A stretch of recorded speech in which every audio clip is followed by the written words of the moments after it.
Il n'y avait pas vraiment d'autre choix que de faire ça.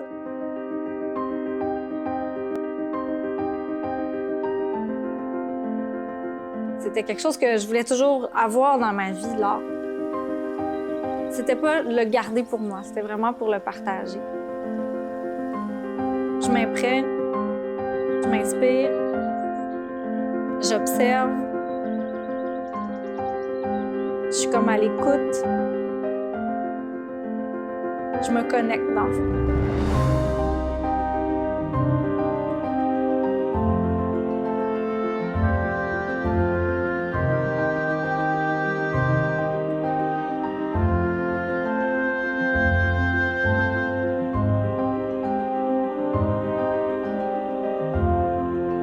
Le sujet est aussi la plante est aussi le sujet. On vient tous de la nature. Il faut vraiment, je pense, se rappeler nos racines, d'où on vient. Je m'appelle Karine Génadry. Je suis présentement artiste peintre pas mal à temps plein. J'ai fait ce choix-là, dans le fond, depuis l'année passée. Je voulais vraiment mettre mes deux pieds joints dans l'aventure pour vraiment donner toutes les chances que je puisse vraiment faire fructifier mon activité. J'ai toujours été passionnée par les arts, ça c'est certain, depuis mon enfance. Et puis, j'ai fait mon université en enseignement des arts. Ça m'a permis d'enseigner un peu toutes sortes de matières. Mais finalement, après ça, j'ai eu la chance d'enseigner 7 ans à des adultes en santé mentale. On utilisait l'art comme moyen pour développer des habiletés sociales. J'ai beaucoup aimé ça. Mais on voulait vraiment déménager, moi puis mon conjoint. On est allé dans la Nodière. Et puis faire la route Montréal-Saint-Calix, c'était vraiment énorme. Fait que finalement, j'ai décidé de laisser tomber. Puis tranquillement, j'ai fait des petits projets. Puis tout d'un coup, en fait, ce qui a vraiment déclenché, c'est j'ai ouvert mon armoire. J'ai découvert une plaque de gel. J'avais aucune idée de ce qu'il fallait faire avec ça. J'avais reçu ça gratuitement dans un congrès. Mais finalement, je me suis dit, bon, ben je l'ai. Je vais essayer de faire quelque chose avec ça. J'ai aucune idée c'est quoi. J'ai vu quelques petites vidéos. Puis finalement, il y avait une technique qui utilisait des plantes qui imprimaient avec la plaque de gel. Et j'ai trouvé ça fantastique parce que je me suis dit, ben j'habite dans la forêt, là. J'ai vraiment ma matière première, elle est là. Il y a quelque chose à faire avec ça, en fait. C'est comme ça que je me suis mise à explorer vraiment la technique. J'ai dû faire un paquet d'essais puis d'erreurs pour vraiment me l'approprier. Puis finalement, j'ai vraiment découvert que ça commençait à devenir mon style. C'est comme ça que j'ai vraiment commencé. Fait que je dirais en 2018, ça a été le déclencheur quand j'ai découvert ma plaque puis que je me suis remise à peindre parce que j'avais vraiment arrêté de peindre pendant des années quand je travaillais en enseignement. Puis ça a été comme une découverte, vraiment un renouveau pour moi, là. C'était quelque chose que je voulais toujours avoir dans ma vie, l'art, ça c'est certain. Mais c'était pas le garder pour moi, c'était vraiment pour le partager. Puis c'est pour ça que ça a été vraiment intéressant pour moi, le côté intégration sociale avec de l'art. Quand j'ai fait ça avec les adultes, j'ai vu que c'était un moyen puissant. En fait, j'ai pu développer beaucoup de choses à travers ça. Puis je continue de dire que j'ai envie de le partager. Tu sais, oui, je veux être artiste peintre, mais pour moi, ce que je fais, c'est un moyen, oui, d'exprimer qu'est-ce qui m'habite, mais aussi de permettre à d'autres personnes, en faisant par exemple des ateliers, maintenant je donne des ateliers, de permettre à d'autres personnes d'acquérir aussi cette joie-là en créant. Surtout que ma technique, elle est très accessible à tous. Les plantes, ben c'est aussi accessible. Je trouve que c'est encore un moyen puissant pour communiquer, puis je pense que c'est important là, de le voir comme ça.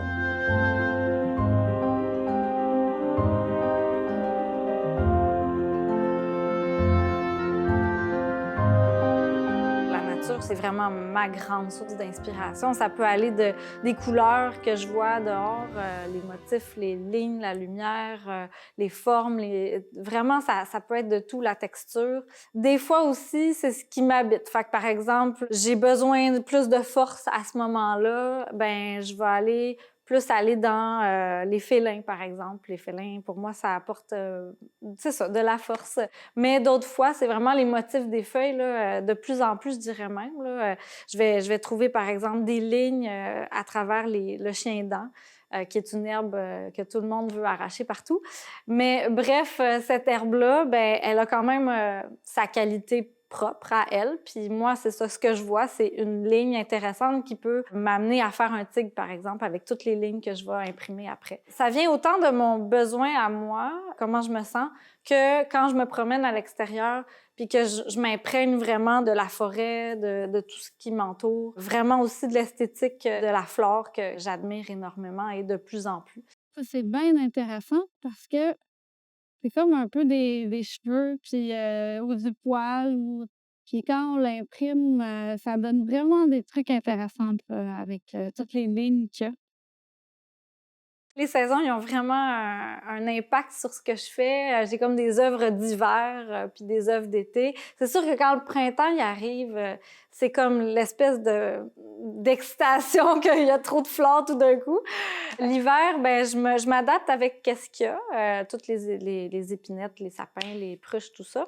Mais sinon, j'ai quand même maintenant mes bacs de plantes que je cueille en automne, que je vais garder au congélateur. Ça me permet vraiment d'avoir quand même ma matière première toute l'année. Ça me donne peut-être un peu moins de diversité en hiver, mais je fais avec quand même, puis ça va bien quand même. Le fun avec les feuilles de chêne, c'est qu'ils ont comme une texture comme de cuir, puis ils restent comme ça pendant très longtemps parce que ça se désagrège très mal.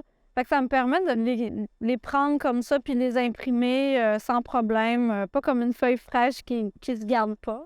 Je vais en prendre pour ma prochaine peinture. Je vais probablement faire une chauve-souris. Ça me fait un peu penser à leurs ailes ou à la forme de leurs ailes. Je vais sûrement m'inspirer de quelque chose avec ça. Ce qui est important à savoir, c'est que la cueillette, pour moi, être à l'extérieur avant la peinture, ça fait vraiment partie de mon processus artistique parce que autant je m'imprègne, je m'inspire, j'observe, je suis comme à l'écoute, puis je me connecte. Dans le fond, ça, c'est vraiment important pour moi de me connecter à la nature. C'est vraiment l'objectif principal de mes toiles. Qu'est-ce qu'ils veulent dire, en fait, c'est cette connexion qui est super importante. Ça prend tout son sens que j'utilise ma matière première qui sont les plantes parce que les plantes, pour moi, c'est comme une symbolique de la nature. Puis je veux vraiment mettre en valeur la connexion, le lien qu'on a à la nature parce qu'on est la nature. Puis c'est comme, pour moi, c'est ma seule vérité. Et puis je pense qu'on oublie ce lien-là beaucoup avec la société industrielle et tout ça. Mais en fait, faut pas oublier que on vient de ce grand tout, puis qu'on est interreliés, on est tous interdépendants. Fait que quand il y a une espèce qui est en danger ou qui est fragile, ben c'est tout le système qui devient fragile. Puis pour moi, c'est comme vraiment ça que j'ai besoin d'exprimer à travers mes toiles, c'est cette espèce de lien fondamental qu'il y a entre ce tout-là d'éléments naturels, donc la flore, la faune. C'est pour ça aussi qu'on voit beaucoup de plantes se juxtaposer avec le sujet. Ben, c'est pour montrer que le sujet est aussi la plante est aussi le sujet. On vient tous de la nature, on a tous des cellules qui sont pareilles, en fait, aussi pareilles que la crevette ou que l'arbre.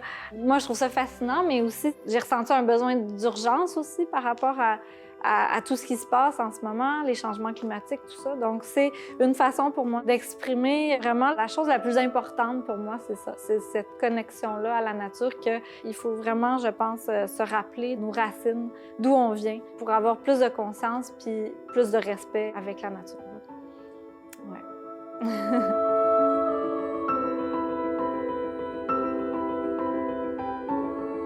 Pour imprimer, j'utilise de l'acrylique à séchage lent.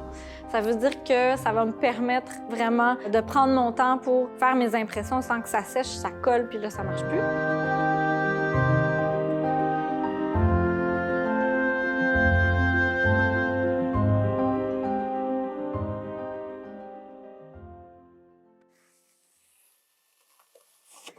Fait que là, ça, c'est vraiment le positif. Donc, tous les détails, on voit tous les détails de la plante. Puis ça, c'est le négatif. Fait que je vais toujours jouer avec au moins deux ou quatre même impressions ensemble pour pouvoir travailler jusqu'à temps que j'aille quelque chose que je veux. Je vais travailler sur les deux, puis après ça, je vais décider laquelle des deux je vais garder pour mon idée dans ma tête. Après ça, j'ai besoin d'un papier quand même rigide pour vraiment pouvoir faire, on appelle ça du marouflage. Ça veut dire qu'on prend un papier, donc mon papier imprimé de plantes, que je vais coller sur un panneau de bois. Donc, j'ai aussi besoin de panneaux de bois. Puis là, ben, je vais vraiment coller mon assemblage de papier. Et après, je vais faire mon croquis. Puis après, oui, ma composition va se faire à l'acrylique aussi. Donc, tout se fait pas mal à l'acrylique. J'essaie de jouer aussi avec les motifs des plantes. Qu'est-ce que ça peut apporter comme texture, comme motif?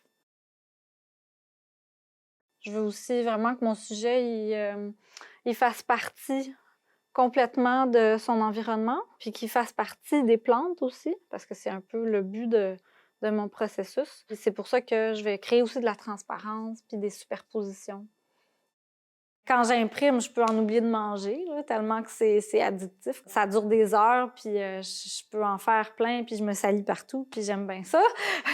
Le côté, c'est ça, être dehors, puis peindre, puis faire mes impressions, ben ça, c'est sûr que je peux avoir des fois des moments d'oubli total, puis juste être dans ma toile, là. Ouais. Ben, c'est spécial avec ce tableau-là, c'est que j'ai voulu, je pense, faire la fille du vent. Je voulais faire du vent. Il s'est révélé une fille. Puis là, tout d'un coup, je me suis dit, comme, je sais pas pourquoi, j'ai flashé, je me suis dit, je vais regarder sur Internet filles du vent. Les anémones, on pouvait les appeler les filles du vent parce qu'ils ont leurs petites graines qui volent au vent parce qu'elles sont tellement fines que ça part au vent très, très facilement. Puis finalement, ben, ça a comme terminé mon tableau. Je me suis dit, OK, ben avec ça, je vais rajouter des anémones, puis ça va parler vraiment de la fille du vent. Puis en même temps, anémone, c'est aussi la bien-aimée de Zéphyr, le dieu grec du vent. Finalement, ben, je pense que j'ai fait Anémone, la bien-aimée de Zéphyr. Fait que c'est comme un peu... Ça s'est comme un peu révélé à moi au fur et à mesure que je l'ai fait. J'avais pas vraiment d'idée autre que de faire une femme avec du vent, finalement. Fait que des fois, ça se révèle tout seul. Quand j'arrive à, par exemple, la fin d'une production d'exposition, puis je suis au vernissage, ben c'est sûr que pour moi, ça me procure une grande fierté de voir surtout mes œuvres habiter un espace, puis enfin vivre. Là, ça, c'est vraiment quelque chose de particulier, de voir mes œuvres comme devenir vivantes quand ils sont exposés, quand ils sont accrochés. C'est très, très valorisant. Mais c'est le fun, c'est un beau moment là, d'échange aussi. C'est très nourrissant de voir que quelqu'un a un coup de cœur sur une de mes toiles, c'est super. T'sais, pas juste parce que il est intéressé, mais c'est aussi parce qu'il y a eu un échange entre la toile et la personne. Puis ça veut pas nécessairement dire que c'est le même message que moi j'ai voulu passer que la personne elle reçoit, mais ça c'est pas grave, c'est très personnel. Donc ça c'est un moment vraiment super intense et vraiment le fun. Ceux qui m'ont aidé à atteindre ce que j'ai maintenant, c'est beaucoup ma famille qui m'ont soutenue, qui ont accepté l'artiste en moi. Mon conjoint, totalement, entièrement, en fait. Il est toujours là à m'écouter, à m'aider à mes moments creux. Fait que c'est ça, mon entourage, mes amis. Mais sinon, c'est tellement comme naturel en moi que j'avais pas vraiment d'autre choix que de faire ça. Quand j'ai recommencé vraiment, comme j'ai dit, en 2018, je me suis sentie très seule tout d'un coup. Puis je savais pas du tout par quoi commencer, par où m'en aller. C'était comme des chemins complètement flous pour moi. J'ai trouvé une communauté artistique sur Internet qui est québécoise, mais qui fait aussi en Europe toute la communauté francophone. Ça s'appelle Art Etc.